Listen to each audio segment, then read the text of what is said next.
So the first one is openness. And I am not talking about open hamstrings. I'm not talking about open hips. That it actually has nothing to do with physical openness and flexibility. The body will catch up. The body will take care of itself. Don't worry about the physical aspect of the practice.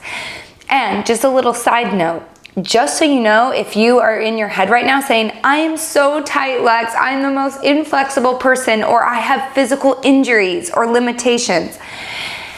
In 15 years of teaching, and how many trainings I have been in and co-led and led, do you want to know the people who have the greatest transformation in those trainings? It is the people who have limitation. It is those people who have a physical injury that they're working with. It is those people who are so tight. It is those people whose hearts hurt, who are struggling in a stage of grief or loss or depression. Those types of limitations don't hinder you in the practice. They actually, are just this amazing platform for you to catapult off of. That I promise you, I know for myself, because I came to the mat in a limited state, in a very in a state of struggle and loss, and everyone else that I have witnessed, those periods are where we encounter tremendous growth and transformation.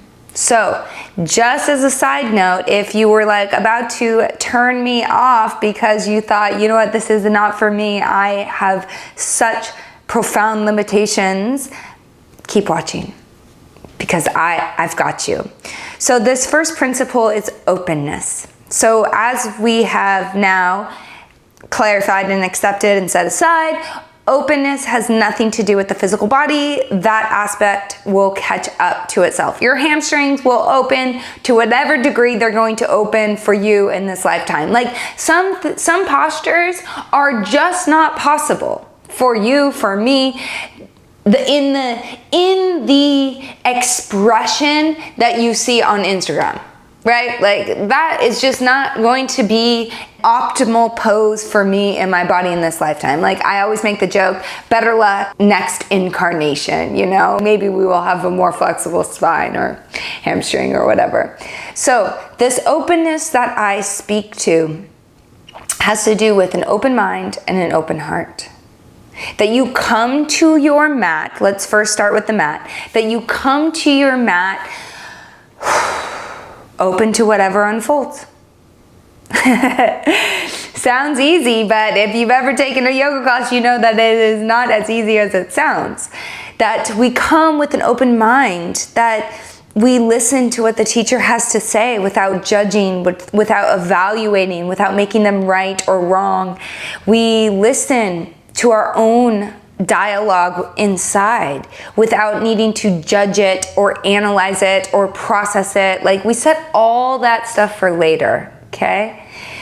This open mind is that we hold this willingness to see things differently.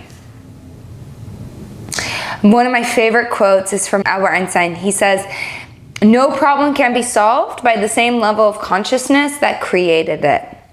So what this is speaking to is that whatever we are struggling with, whatever problem we have, if we can bring it to the mat and shift in our perspective, in our consciousness, if we can grow and evolve and change our minds about how we see something, we can transcend that problem.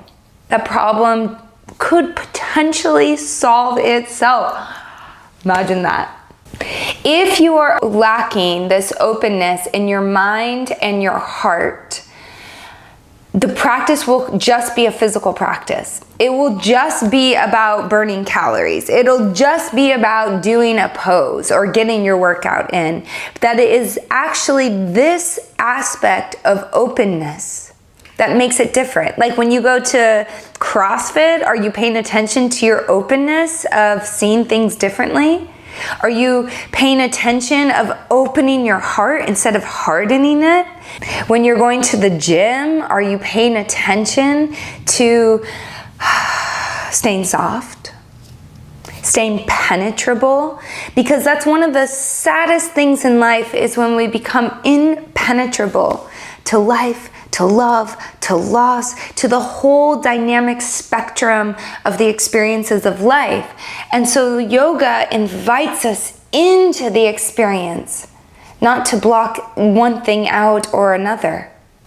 And so if you could maintain this principle of openness, soft-heartedness, open-mindedness, meeting the moment for what it is without needing to process or analyze or judge or assign meaning, but literally just fully open to the moment of what it is, in every moment on the mat and every moment in your life, you would be like a fully enlightened human being. This is not as easy as it sounds, but although it is not easy, it is simple, and it is a powerful principle to implement both on and off the mat.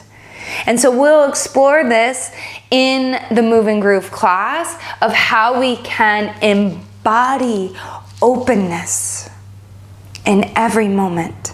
But to sum it up, openness in our minds and our hearts, take care of the body through just physical principles of staying soft, finding engagement and ease, a balance of that, yes.